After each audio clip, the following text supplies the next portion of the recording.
First at 11, President Trump bringing his re-election campaign right here to South Florida. A packed house inside, plenty of protesters outside, and a sign of how important the Florida vote will be again. Tonight's event billed as a homecoming rally. After all, the first family did just change their primary place of residence to Florida. Yet the Trump campaign knows Florida will be anyone's to win, and this rally in blue Broward County likely will not be the last. Our coverage begins with CBS 4's Carey live at the BB&T Center in Sunrise. Carey?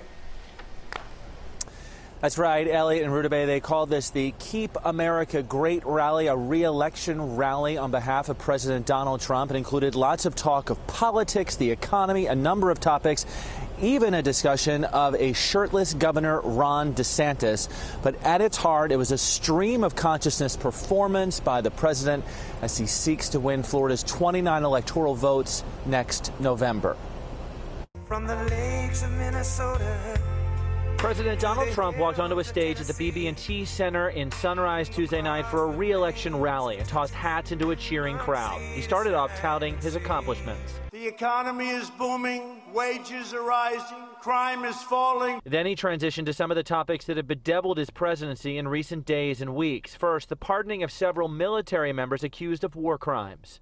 Just this week, I stuck up for 3 great warriors against the deep state.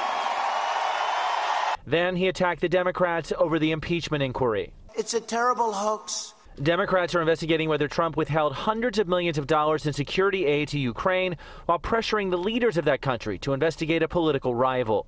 I have never had a direct link between investigations and security assistance. Of course, a Trump rally is not complete without a swipe or 3 at the media. Now the fake news back there. In a speech that lasted nearly 90 minutes, Trump promised a likely end to AIDS in 10 years, continued protection of the Second Amendment, and promised to keep Florida's waters safe. He also invited Florida's elected Republican leaders like Governor Ron DeSantis onto the stage. DeSantis received loud cheers. He better not be more popular in Florida than me. I'm never going to talk. Trump joked about DeSantis' weight. I always thought Ron was a little heavy. Then I see him without a shirt one day. And this guy is strong, and he's not fat. That's all power. That's all muscle. But despite the jokes, there are real stakes for Trump in Florida in 2020.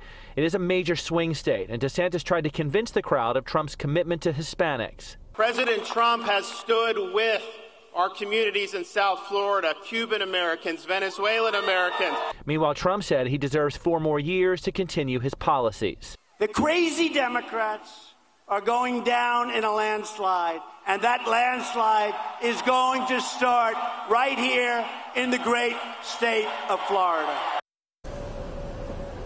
And political experts expect that we will see lots of President Trump and the leading Democratic presidential candidates ahead of next November. I did speak with one political expert, Dr. Kevin Wagner from Florida Atlantic University today. He told me, quote, Floridians should hold on for dear life. It will be as intense in Florida in 2020 as it will be anywhere in the country. So get ready. Live in Sunrise, Carey, CBS 4 News Tonight. We will buckle up. Carey, thank you for that live report.